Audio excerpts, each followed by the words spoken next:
here today demonstrating against the testing of Beagles, MBR acres. A lot of people don't know now that they still do test on animals, and in the UK, and they do use dogs. Monkeys are used as well. I think rats are rabbits, but we are specifically targeting MBR because they are bred specifically for testing. This is all new to me. I always knew about the monkeys, I knew about the rats and the mice and everything.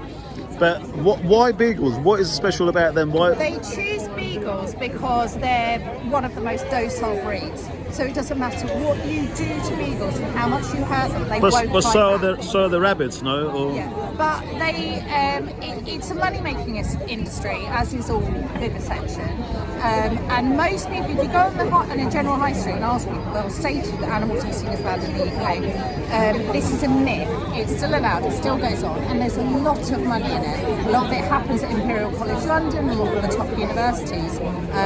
And Beagles, they use dogs in the same way they use pigs in China. So they'll test things like tobacco. They'll test things like vaccines. They'll test insect bites. And I know that doesn't sound, insect bites doesn't sound a lot, but it's actually incredibly cruel.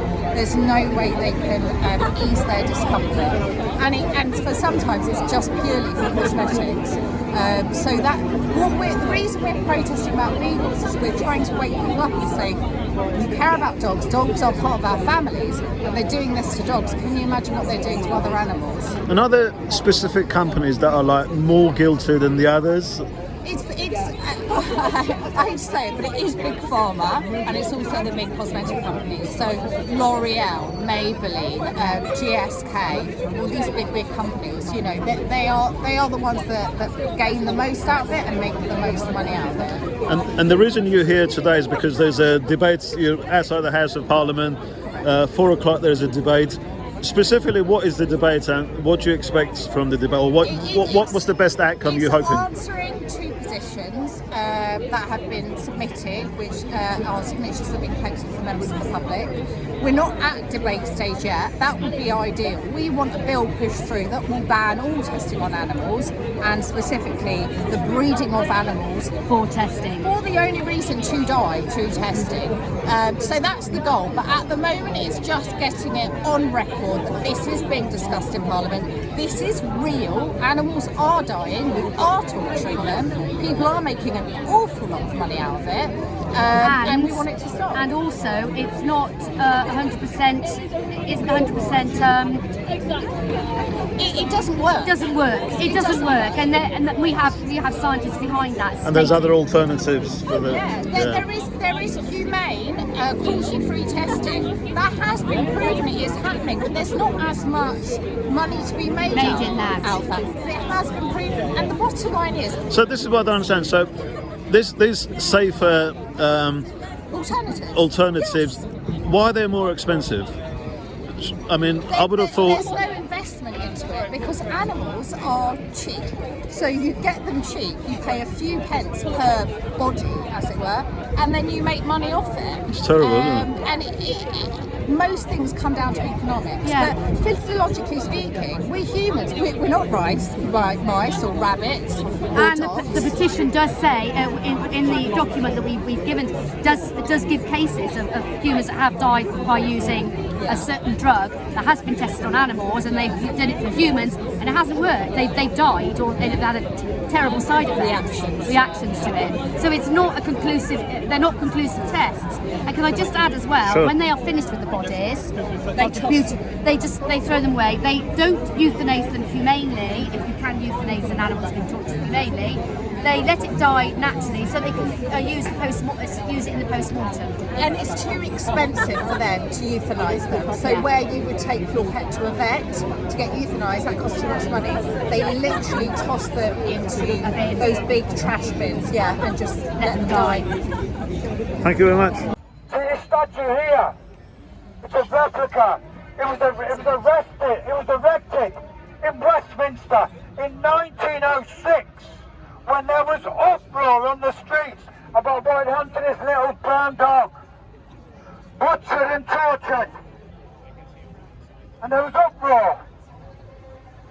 The inscription on this statue reads, and remember from 1906, men and women of England, there are 1,000 people gathered in Westminster to protest about it. This is before it was industrialised. This is before it became millions of animal experiments. This is when one little brown dog was tortured. There was outrage. Little were those people to know. In 1906 it read, men and women of England, how long shall these things be? 2024. Let me tell you what will happen today. MP after MP will stand up. I can see you using your mobile phones. The mobile phones you're using there. The NASA space missions of the 1970s, the computers needed to run the NASA space missions were kind of the same size as Westminster Hall over there. In 70 years, your computer, the thing you hold in your hand, has more computer capacity than the entire NASA space mission. Yet toxicology hasn't changed one bit. The experiments, and they're not experiments, but those experiments denote science. The toxicology tests that those dogs will be subjected to today, they're probably going to be driven up to Charles River in Scotland, are exactly the same toxicology tests that were done 10 years ago and 20 years ago and 30 years ago and 40 years ago and 50 years ago and 60 years ago. Why? Why? Why when we've won all the arguments? Why when we've won all the science? Why when there's no one in this country that will defend these experiments? Why are we here? It feels like a waste of time, but my God, it's not a waste of time. Because the ripples will go out. I saw you, and we're teaching the Home Office lessons. After 10,000 signatures, they replied to us. The first sentence was, animal testing in this country is a legal requirement. This is the bloody government telling me this. We write back to the Home Office saying, excuse me, you're wrong. Show us the law. So if it's a legal requirement, there must be a law. They've now updated it, accepting there's no legal requirements. But I'm sick and tired of winning the argument.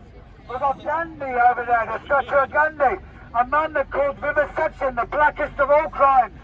We've got Millicent Fawcett, the suffragette.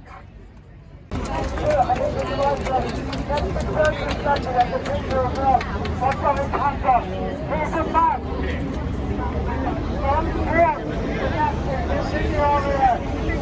Second World War. I'm wearing a cap. This man went vegan at the age of 100 years old.